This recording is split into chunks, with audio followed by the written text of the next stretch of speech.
3/3/1957 ஹரிஜன மக்களுக்காக பசும்பொன் முத்துராமலிங்க தேவர் குரல் கொடுத்தார். அவர் பேசிய பேச்சுக்களை முழுமையாக காணலாம். சகோதரர்களாக வாழ்ந்த சமூகத்தார்கள் தொழிலின் காரணமாக வகுக்கப்பட்ட பொழுது தீண்டாமை என்கிற இழிவான நிலைமைக்கு ஆகிவிட்டார்கள். அப்படி அடைந்த காலத்திலும் இதற்கு அடிப்படையான ஹரிஜனங்கள் ஏழைகளாக இருக்கிறார்கள். ஹரிஜன மக்கள் பணக்காரர்களாக இருப்பார்களா? அவர்களோடு கைகோர்த்து கலந்து வாழவும் சம்பந்தம் செய்து கொள்ளவும் தயாராக இருக்கிறார்களா என்ற பழக்கத்தில் பார்க்கிறோம். இது யாரும் பேசும் கற்பனை அல்ல. பணம் இல்லாத போது ஏழைகளை யாரும் சீண்டுவது கிடையாது. இது நாம் பார்க்கின்ற உண்மை. எல்லோரையும் பணக்காரர்கள் ஆக்கிவிட முடியாது. ஆக்கிவிட வேண்டும் என்று நான் சொல்லவும் இல்லை. உயர் ஜாதியினிடையே பல ஏழைகள் இருக்கும் பொழுது அவர்களுக்கே வசதி அளிக்க முடியாத சர்க்கார் ஹரிஜன மக்கள் அத்தனை பேரையும் ஏக காலத்தில் பணக்காரர்கள் ஆக்கிவிட முடியாது. எல்லோரையும் பணக்காரர்களாக ஆக்கிவிடவும் வேண்டும் என்பதும் அடியனுடைய கருத்தல்ல. அது முடியாது என்பது எனக்கும் நன்றாக தெரியும். ஆனால் செய்ய வேண்டியது என்னவென்று கேட்டால், பெரும்பாலான நிலங்கள் வீணாக கிடக்கின்றன. அந்த பெரும்பாலான நிலங்களை தற்காத்து கொடுக்கிற பொழுது பழைய அரசாங்கத்தின் பழக்கப்படியே உயர்ந்தவர்கள் வேண்டியவர்கள் என்பவர்களுக்குத்தான் கொடுக்கப்படுகிறதை தவிர அந்த ஏழைகளுக்கு ஏன் சலுகை காட்டப்படவில்லை? அப்படியே ஏழைகளுக்கு வழங்குவதாக சொல்லி பாவனைகள் செய்யப்பட்டாலும் அது பின்னால் இருக்கிற பணக்கார வியாபார வர்க்கத்தின் சூழ்ச்சியாகவே இருக்கிறது. பெரும் பணக்காரர்களுக்கு மீண்டும் மீண்டும் கொடுக்க வேண்டும் என்ற பழக்கத்தை நிறுத்தி கொண்டு அந்த ஹரிஜன ஏழைகளுக்கு 1 ஏக்கர் 1/2 ஏக்கர் விவசாயத்திற்கு லாயக்காக புதிய நிலம் வழங்கப்படுமேயானால் அவர்கள் யாரையும் எதிர்பார்க்காமல் முயற்சி செய்து வாழ வசதியும் ஏற்படும். அறம் நிரம்பிய சிந்தையர் ஆயினும் பெறலரும் திருபெற்ற மீன் சிந்தனை பெரிதாம் என்பது மனித வாழ்க்கை. பெரும்பாலான ஹரிஜனங்களை உழுதுண்டு வாழ்வர்களாக சர்க்கார் ஆக்குமானால் பிறருக்கு கையெட்டி வாழ்கின்ற இழிவான நிலைமையிலிருந்து மாறி ஹரிஜன மக்கள் நல்ல விவசாயிகள் ஆவார்கள். அந்த முறையில் ஹரிஜன மக்களின் பிரச்சனையை சௌகரியமாக தீர்க்கலாம். அந்த முறை சர்க்காரால் கையாளப்படவில்லை என்று நான் சொல்கின்றேன்.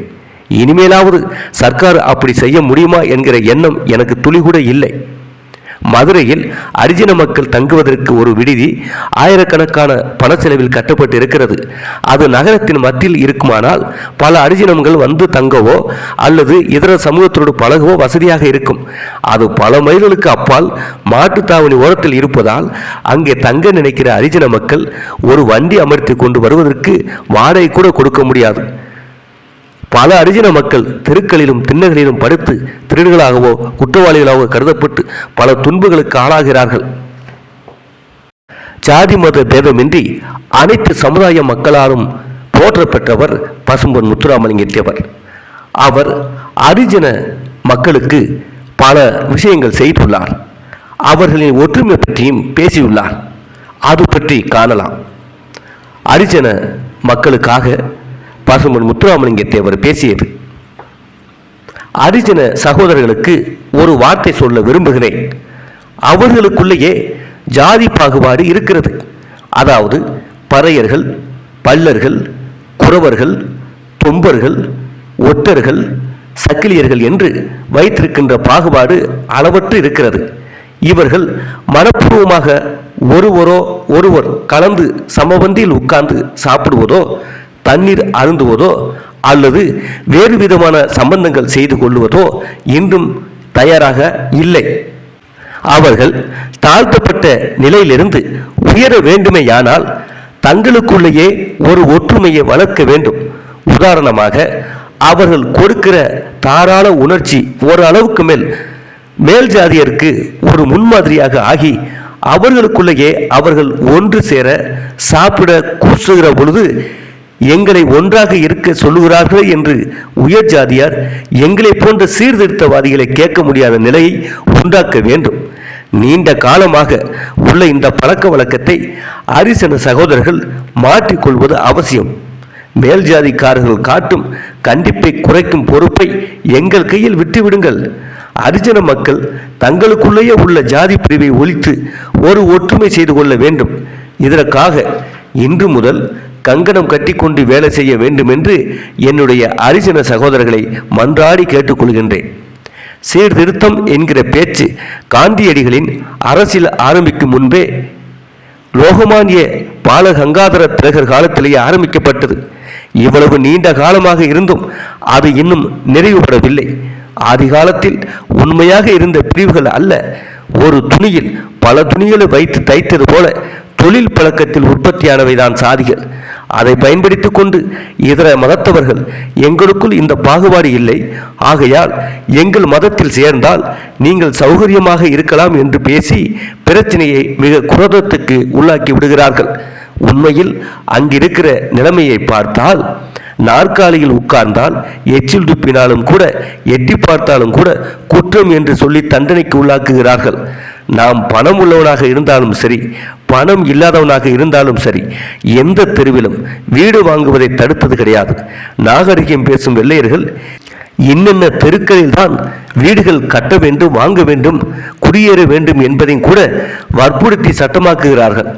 அவர்கள் பேச்சை நம்பி அடுத்த மதத்தில் பயனிருக்கும் என்று நினைக்கிற நிலை ஒரு மதி மயக்கமே தவிர உண்மையில் உயர்வு அல்ல. அப்படிப்பட்டவர்கள் இங்கு வந்து தங்களுடைய பரந்த நோக்கத்தையும் பரந்த மனப்பான்மையும் பேசுவதோடு பழமையான இந்தியா நிலைதவறி விளங்குகிறது என்று குறை கூறுகிறார்கள். கூடிய விரைவில் என்ன செய்ய வேண்டும் என்று கேட்டால், ஆங்காங்கே இருக்கிற அரிஜன சேவா சங்கங்கள் அரிஜன மக்களிலேயே அதற்கு லாயக்காக உள்ள பண்பட்ட நபர்களிடம் ஒப்படைக்கப்பட வேண்டும். அரிஜன மக்கள் சீர்திருத்தமானது பேச்சளவில் இருப்பதை விட பரம ஏழைகளான அரிஜனங்களுக்கு நிலங்கள் வழங்கப்பட்டு அவர்கள் உழைத்து தங்கள் காலில் தாங்கள் நின்று வயிறு வளர்ப்பதற்கு வசதி செய்ய முன்வர வேண்டும். மேலும் ஹரிஜனங்களின் ஐக்கியம் வியாபார அரசியலுக்கு பணத்தில் மயங்கி வழி செய்துவிடக் கூடாது. இந்த நாட்டிற்கு விவசாயிதான் அடிப்படையும் ஆதியும். விவசாயத்தில் ஹரிஜனங்களுக்கு பெரும் பங்குண்டு. இடையிலே முளைத்த பணத்தின் சிலுசிலுப்பிற்கு மடங்கிவிட்டால் விவசாயம் வீழ்ந்து போகும். விவசாய வீழ்ச்சி ஹரிஜனங்களை வாழ்விக்காது. ஆகவே வர்த்தகர் ஆக்கிரமிக்க முயலும் அரசியலுக்கு இடம் கொடுக்க விடாமல் விவசாய அரசியலை அமைத்து நாட்டின் பண்பாட்டையும் ஏழைகளின் நல்வாழ்வையும் காக்க ஹரிஜன மக்கள் தமது வாக்குகளை தேர்தலில் பயன்படுத்த வேண்டும். காங்கிரசின் பெயரால் நாம் எதிர்பார்த்த அரசு வேறு, இன்று நடக்கும் அரசு வேறு. இந்த அரசு பணக்காரர்களை பணக்காரர்களாகவும் ஏழை விவசாயிகளை ஏழை விவசாயிகளுமே வைத்திருக்கத்தான் உதவுகிறது. எனவே இந்த அரசு மாறி அசல் காங்கிரஸ் அரசு அமைக்க ஹரிஜன மக்களின் வாக்குகள் நேர்மையான அரசியல்வாதிகளுக்கு செல்ல வேண்டும் என வேண்டுகிறேன் என்று 3/3/1957 முத்துராமலிங்க தேவர் ஹரிஜன மக்களுக்கு வேண்டுகோளை வைத்திருக்கின்றார். இதிலிருந்து ஒன்று நன்றாக தெரிகிறது. ஜாதி மத வேறுபாடுகளின்றி பசுமன் முத்துராமலிங்க தேவர் எல்லா சமூக மக்களுக்கும் நல்லது செய்திருக்கிறார் என்று. இதுபோன்ற முக்குளத்தூர் தேவர் சமூகத்தின் வரலாறுகளை தொடர்ந்து பதிவிட்டு வருகிறோம். ஆதரவு தெரிவிக்கும் விதமாக சேனலை சப்ஸ்கிரைப் செய்து கொள்ளுங்கள்.